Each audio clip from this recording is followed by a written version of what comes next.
ఎప్పటికప్పుడు అవని నా నుంచి వశీకరణ నుంచి తప్పించుకుంటూనే ఉంది. ఎత్తుకి పై ఎత్తులు వేస్తూ ఉంది. నా మీదకి రెచ్చిపోతూనే ఉంది. పల్లెటూరు జనమంతా వేదవతి కుటుంబంని ఎంతో గౌరవంగా చూస్తారు. అటువంటి కుటుంబం మీదికి గ్రామస్తులే గొడవలకి వెళ్లేలా చేయాలి.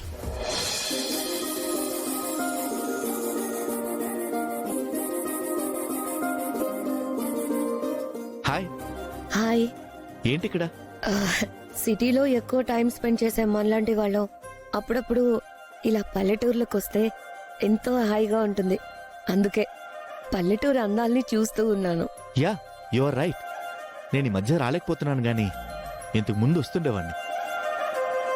అప్పుడు తాతయ్య ఊర్లోనే ఉండేవారు. ఎప్పుడైతే తాతయ్య యూకేలో ఇండియన్ రెస్టారెంట్ పెట్టుకొని అక్కడే సెటిల్ అయిపోయారో అప్పటి నుంచి నేను కూడా రావడం మానేశాను. ఊరికి కష్టం వచ్చిందని తాతయ్య రావడంతో నేను కూడా వచ్చాను. మీకు ఈ ఊర్లో ఆస్తులున్నాయా? ఉండకుండా ఎలా ఉంటాయి? మా ముత్తాతలు పేద ప్రజలకు దానం చేయగా ఇంకో 50 ఎకరాల వరకు ఉంది. రియలీ? అయితే వేదవతి గారి వాళ్లకు మీకు సమాన ఆస్తులున్నాయన్నమాట. అవును, బట్ ఆ మధ్య వాళ్ళ పొలాలు కోర్టు కేసుల్లో ఉండిపోయాయని తెలిసింది. ఏదేమైనా వాళ్లకు మీకు సమాన ఆస్తులే ఉన్నాయి, అంతే కదా? అవును. బేసిక్ గా ఒక ఊళ్ళో 2 కుటుంబాలకు ఈక్వల్ ప్రాపర్టీస్ ఉన్నప్పుడు జనం ఆ 2 కుటుంబాలను సమానంగా గౌరవిస్తారు కదా.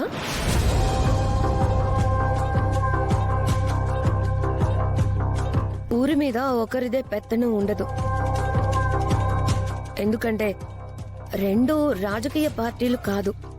అధికార పార్టీ అధికారం చెలాయించడానికి, ప్రతిపక్ష పార్టీ చూస్తూ ఉండడానికి 2 కుటుంబాలకు సమానమైన పెత్తనం ఉంటుంది.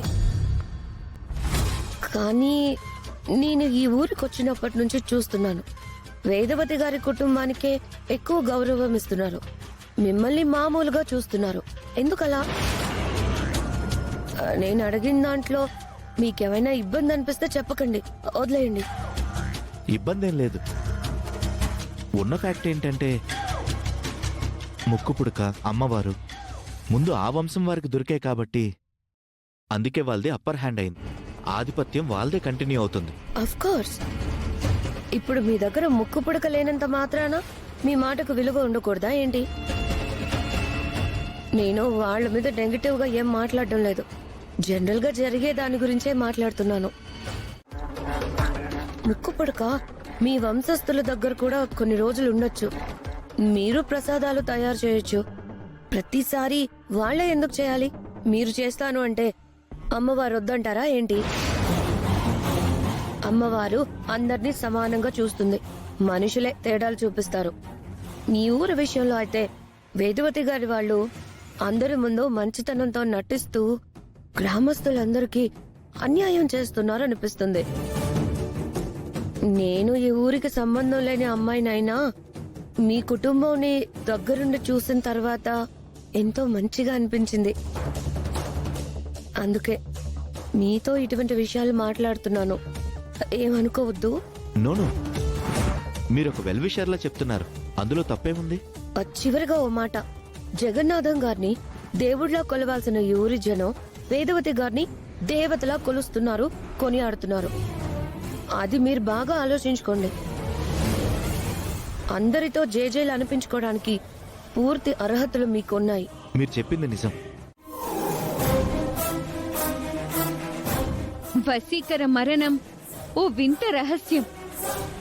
మానవ మాతృలు అందుకోలేని ఓ రహస్యం.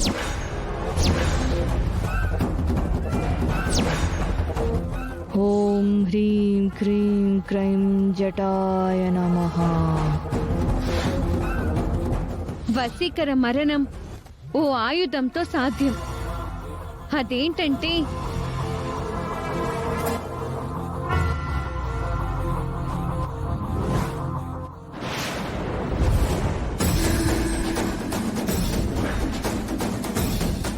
వశీకర ప్రాణంను హరించే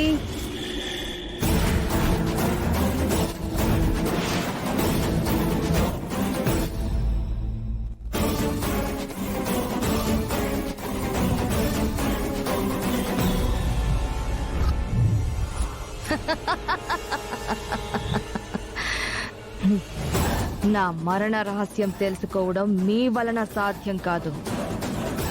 ఆ రహస్యం తెలియజేయడం మీ అమ్మవారి వలన కూడా కాదు.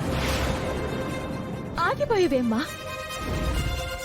మనం కోరుకున్నట్టే వశీకర మరణ రహస్యం గురించి తాళపత్రాలలో కనిపించింది కదా, బయటికి చదువమ్మా. తాళపత్రాలు మనల్ని పెద్ద పెద్ద గండాల నుంచి బయటపడేశాయి. మనల్ని ఎప్పుడూ కాపాడుకుంటూనే వచ్చాయి. తొందరగా చదువమ్మా. ఇప్పటిదాకా అన్నీ చదివి ఇప్పుడు సడన్ గా ఎందుకు ఆగిపోయావమ్మా? చదువు. ఇప్పటి వరకు అక్షరాలు కనిపించాయి, ఇప్పుడు కనిపించకుండా మాయమైపోయాయి.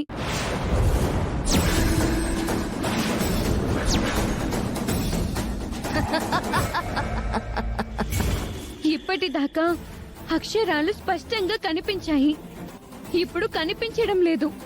గాలి వీస్తే ధూళి ఏ విధంగా ఎగిరిపోతుందో ఆ విధంగా ఎగిరిపోయాయి. బాగా చూడమ్మా. కనిపించడం లేదు నానమ్మ, అక్షరాల దర్శనం లేదు. మా చెవులో పూలు కనబడుతున్నాయా? ఏంటి డ్రామాలు? అబ్బబ్బబ్బబ్బబ్బా, ఇప్పటి వరకు కనిపించాయంట, ఇప్పుడు కనిపించట్లేదంట. మీ అమ్మ కంటే ముదిరిపోయావే నువ్వు, మామూలు దానివి కాదు. వసంత, మరి లేకపోతే ఏంటమ్మా? ఎందుకు అబద్ధాలాడాలి? నా మనవరాలు అటువంటిది కాదు. ఇది మన ముందు దాస్తుంది. దాచడం వలన అక్షయ్కి ఒరిగేదేముంది? దీన్నే అడగండి. ఇలా అన్యాయంగా నిందించడం వలన మీకే పాపం చుట్టుకుంటుంది.